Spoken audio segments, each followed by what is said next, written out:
Okay, that I just took out the one from that one. You can see the wire leaking out. I think I need to take this one out too.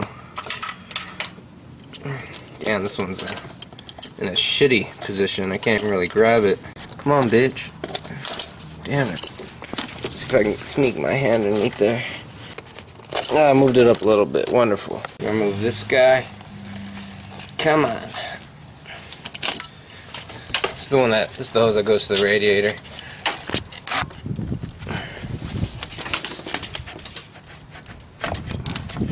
Don't be surprised if you see water coming out of this one too. Yeah, fuck. So all I need to do is crack this thing open in half, and that's where the thermostat sits, right in there. I need to take off. These are 210s. These look like they go to the ECU, to the computer, and then this is the thermostat housing sensor. Notice I freaking took this guy and relayed it with a paper clip because I think my sensor went bad. So I always have my fan running on all the time. Hopefully this thermostat will fix that. I don't know if it's the sensor or the thermostat, but I'll find out soon.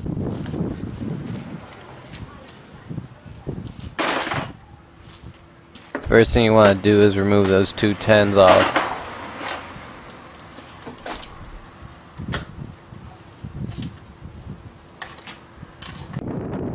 Store those in a place where you know you'll be able to get them later. And then you want to take off that annoying clamp that I had a hard time with. Get that off. You might see water come out. You might see water come out of any of these hoses. Don't be afraid. It's only water.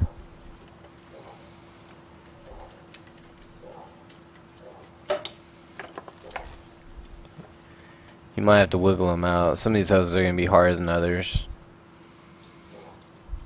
especially if they've been there a while.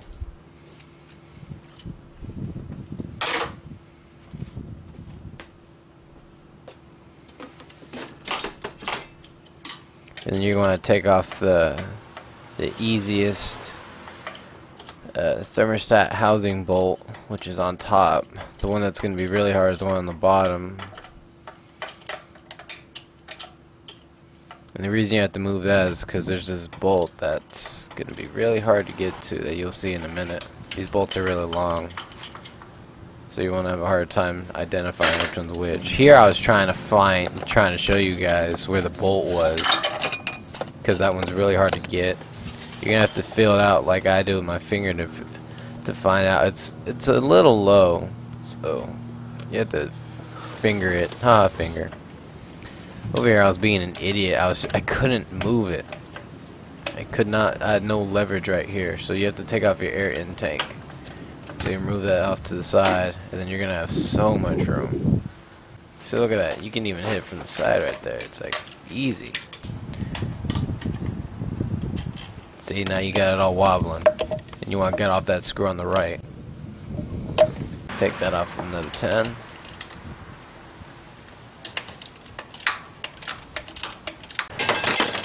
Comes right out.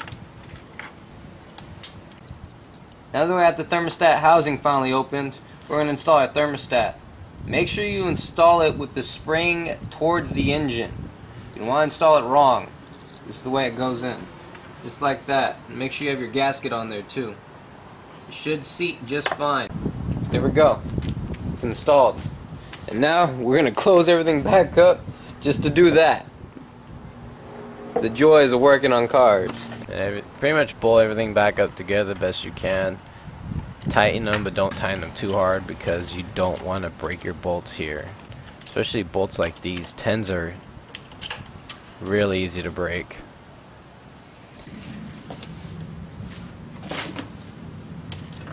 And then try and put your clamps back on. Make sure your clamps are on like all the way where they're supposed to be seated.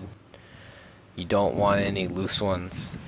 I've actually had this happen to me one time where I forgot to put one of the clamps on and I was leaking coolant.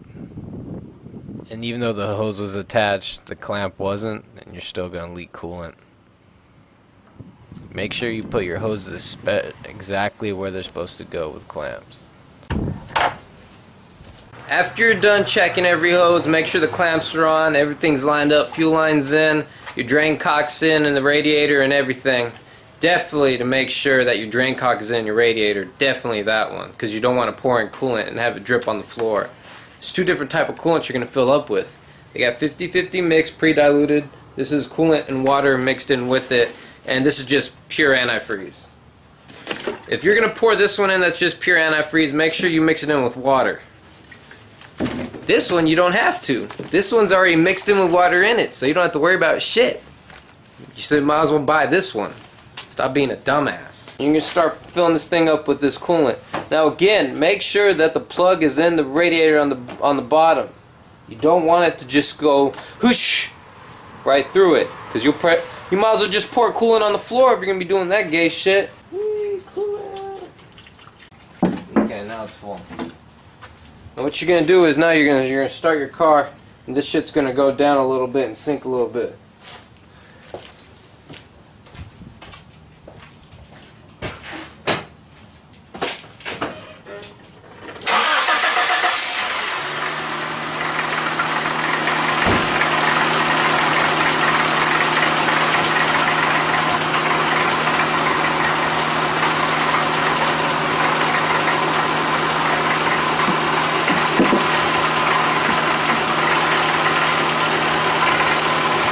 Once you're done, put your cap back on, go hit the streets, drive for a little bit, make sure your car doesn't overheat, and you're good to go. Thanks for watching, everybody.